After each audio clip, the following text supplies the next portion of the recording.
Good morning, everybody. Sara here from Blacksheepwools with a very special guest, Christine, otherwise known as Winwick Mum. This is me. Yes, hello, I'm here. Yes, you will all know Christine. We are really, really proud to be Christine's local yarn shop. She literally is just a mile down the road, and the bonus of that is everybody here knows how to pronounce Winwick Mum, don't they? Oh, they do. Yeah, yes, yes. Lots of people say Winwick. Winwick, indeed. It's Winwick. Yeah, yes, it's a silent W. Oh, yeah. And sock designer extraordinaire, who.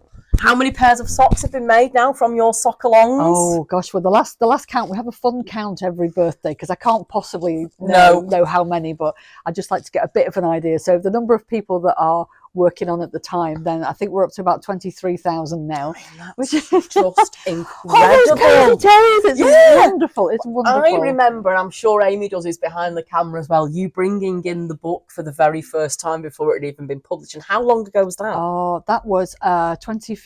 So it's nearly 9 years. That's right, because it was the same year as the Sock-Along tutorials, and it was the Sock-Along's birthday in beginning of May, and then I think the book came out in July or August that same year. I mean, that is just amazing, isn't it? It really is. Just amazing. It's crazy.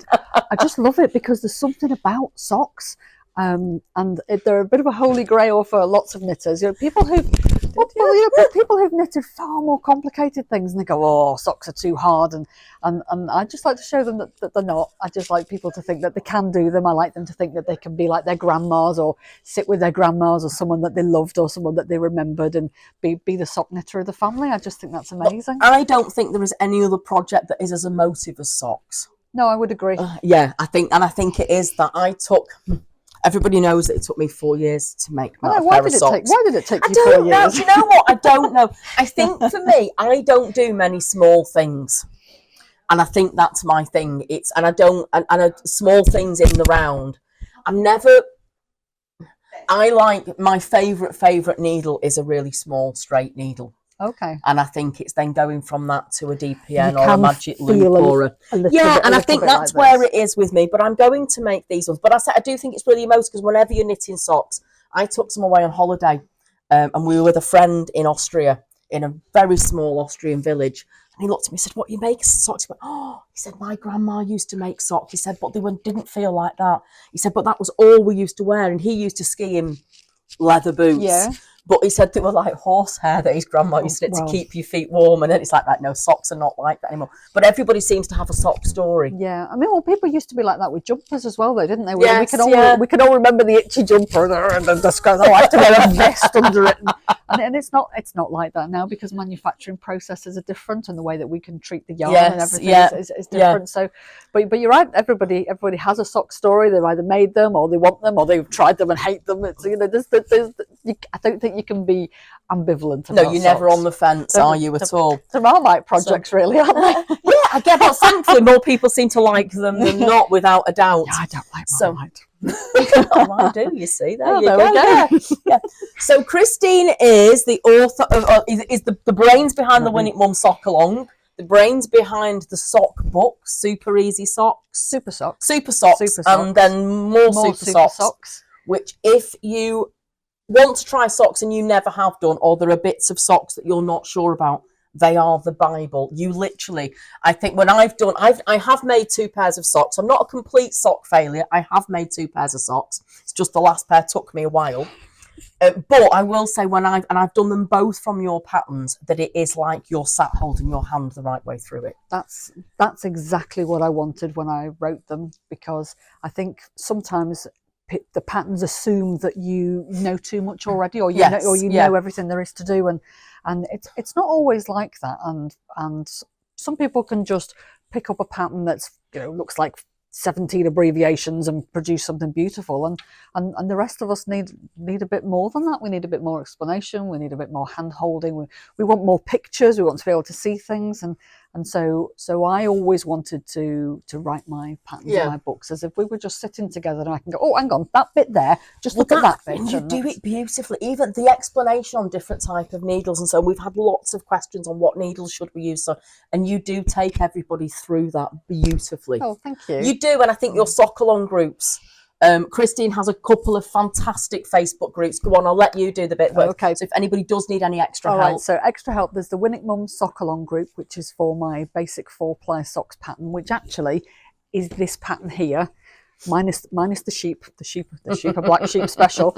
So, but this actual shape of sock, it's a basic sock, and my plan has always been just to get somebody to be able to knit a pair of socks, and then after that you can go and improvise, elaborate, check out all the other patterns in there. So the Winwick Mum sock along Facebook group is just for help with this basic sock shape, and then the Winwick Mum knit and natter group is for absolutely everything else, because we knitters, we like to chat, don't we? So when I just try and keep the sock along group for the help, and then everything else is for everything else for the knit and natter group. So the basic sock along is there, but we have got these really, really, really special socks that I think we actually squealed when you brought these in. So we'd asked Christine to work with us for our 40th anniversary, which, as you know, is now coming to a close. And Christine came back with these black sheep ruby socks. And like I said, I remember you brought them in. It was a long time ago. It was last September. As you know, we've had some issues sourcing colours, and so it's all sorted now. That we literally did all, I think, squeal, because this naughty little black sheep that's run off. And I love the fact that he can be anywhere. Oh, absolutely anywhere, because on this sock, then he's here at the top. He's staying with the flock here. There, yeah, and then he's going his own way. He legged it on that one. It is a brilliant interpretation of the black sheep. It really, really is. The black sheep's always the one that stands out. I think so. And these socks were always going to have black sheep on them. It was just working out how best to do it, and so. You know, and there are lots of sheep patterns out there, but I changed this one specifically so it would fit the socks. So whatever size you make, you haven't got big lines down where I've tried to squeeze in somebody else's pattern. So these sheep are very specially just for these socks. Just brilliant. This one is Swiss darned over, or duplicate stitch. It seems to have got a new name of duplicate stitch now, I think. Yes, that's what it's called now. This one is the same, and you could have done colour work with this, but you can see you can see it a little bit. I keep my floats pretty loose so that you can pull, but so if you really wanted to, if this was something that bothered you, then you could Swiss darn duplicate stitch all of the sheep. And I suppose if you wanted to, you could have a whole field full of sheep doing their own thing. You don't even have to have them walking very neatly up at the top. What was quite funny was when we launched them last week, somebody straight away said, they're giving me Princess Diana vibes. Yes. And they really are. If you remember those iconic 1980s jumpers that she used to wear, they really are. They are so beautiful. So they're done top down. Yes. But you said this morning, you could do them toe up if you like. Is that right? Yes, because people who like to do toe up obviously start at the toes, but actually when you get to this point, all that you're doing is adding in the sheep. So the way that the chart is written is so that the sheep will turn out this way when you're working on the way down, but you just turn the chart round, and then the sheep will come out the right way if you knit them toe up. Oh, I don't like to miss out any kind of knitters at all. So it's top down, two-handed colour work around the top. Is that right? Yeah. Well, it doesn't have to be two-handed. It's two colours. So some people like to hold them both in one colour and one hand. Some people drop them, pick them up. I find it easier to do them in two now. Wish I'd learnt that years ago. Doesn't matter. The main thing is to keep your floats loose so that you can still stretch it, so that you can get it on over your foot. And there are a couple of ways to do that. You can go up a needle size, and then that will just for this bit, so that you're working on bigger needles. Some people like to turn it inside out so that they knit on the other side, and then you literally can't pull the floats too tight because because of the way that it's working, and then you turn it back in the other way when you go back to do the rest of the sock. I think it is interesting. These have got some good stretch in them, and you do need to remember with socks, you do need to stretch them onto your foot, don't you? Yes. It's I think it's important, and it is possible to always try your socks on. You've got to get past the cuff and a little bit further down, but even if you're this point here, you can get it over your foot, and if you can get it over your foot, there's a good chance that it's firstly going to fit your leg, and then secondly, you are going to, as you work on, you are going to be able to get it over your heel, because this bit, the colour work bit, is the important bit. So as long as that goes over your foot, then this bit's far more stretchy. So this bit's going to be fine. Okay. I do just absolutely love them. So talk to me about sizing. Okay. How do you make sure you get the right size? Right. Okay. Well, the pattern is designed for 4 sizes, and it's all based on foot circumference because hand knitted socks are all based on the width or the circumference of your foot and not the actual length of your feet, which is your shoe size. So you can work out what that is by measuring around the ball of your foot with a tape measure. And then you work to the size that's in there. If you wanted to work out your own sizes, if you wanted to do a different pair of socks, then there's information on the blog and in the Super Sock book to do that. But the easiest way for here, because it's all worked out for you, so you don't need to adjust the stitches, is just to measure around the ball of your foot with tape measure, and then it'll correspond to one of the sizes here. Wonderful. I will say, Christine writes a beautiful pattern, and as I said before with the sock books that you feel like Christine sat with you, I've read through this and I'm quietly confident that I'm going to be okay, because I'm quietly confident that you're going to be there in my ear taking you through the bits, and everything is explained. So if you haven't done socks before, do not be concerned that these are going to be too complicated, because I genuinely don't think they are. No. What tips and tricks, what should we be looking out for? What are the bits that sometimes trip people up that we need to just pay a bit more attention to? Okay, first one is fear of getting started.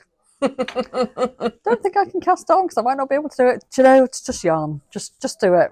Just do it. And so that's the main one. Just give it a go. If these socks shout to you, then just try it. You know, it'll be. You know, the worst that happens is that you miss the sheep out, or you sew them on later, or you actually find that it's brilliant and you love it and you're amazing at it, and you won't know unless you give it a go. So that's the first one. Second one is make sure that this isn't too tight, and just keep pulling your stitches on your needles when you work in the colour work. Then I tend to try and pull the stitches on the needle just to make sure that the float is wide enough.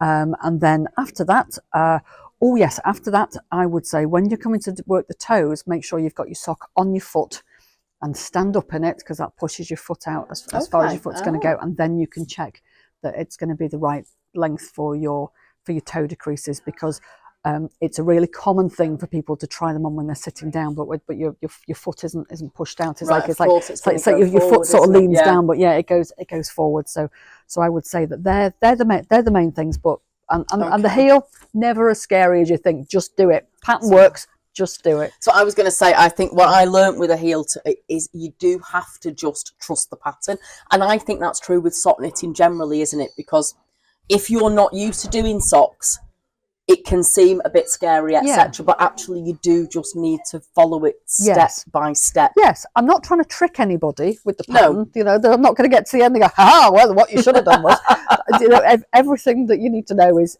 there. The sheep are it's all written out in words for people who like to follow the words, all the words, and then we've got charts as well for people who like to follow the charts. So because I'm not a chart follower. I'm trying to get myself to like charts more. I'm great if it's. I like the way the charts, you can physically see that representation, but then I also do need the backup of having the words there as well. So I'm trying to push myself at the moment with patterns to go onto the charts and try and just do the charts. Well, a really good way to do it in the beginning is to start with the words, if that's what you want, and compare the words to the chart. So that you, because you know that you trust the words. So if you look at the chart as well, then you can say, that matches that, and then gradually you'll realise that the chart makes sense. I would say that the chart is faster. It's smaller. It's shorter. You know, that's a lot of words that you it's like you've got to knit one this colour, knit two this colour. So you have got to really concentrate with the words. I love the way with socks that you really do you do so many amazing designs, and you do an awful lot for West Yorkshire Spinners.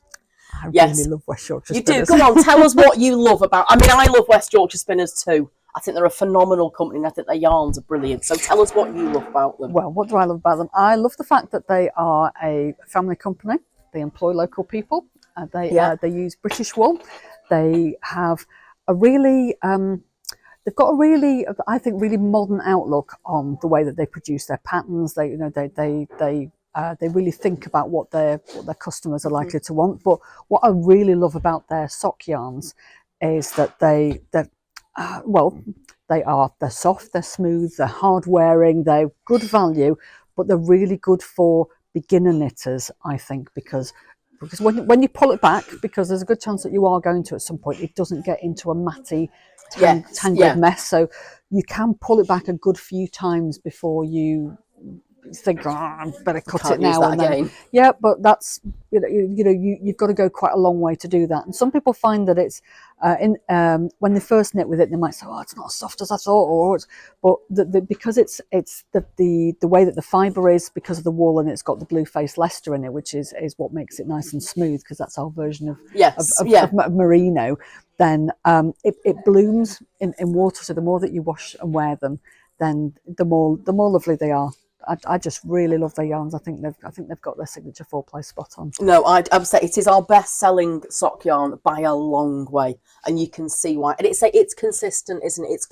It's every stitch looks the same as the last stitch. Yeah. And what I do love, and say thank you so much for this design. We love it, but also check Christine's other designs out, because I think what you do with socks, you add so many different features, and you really do. People might just think socks are a little bit of an incidental knit or whatever. They're definitely not on your designs. They are as intricate and as beautiful as full sweaters, and I think that's amazing to put that amount of inspiration into something as small as that. Just love socks. Just love socks, and enjoy our make along. Like I said, don't be scared. I'm not a great sock knitter, and I think that's why I'm going to enjoy doing this, because I'm going to push myself to do this, but I am going to push myself because I know you've got me. I have. There you go. Yeah, absolutely. It's all in here. Oh, thanks so much. You're very welcome. It's been lovely. Thank you. Thanks.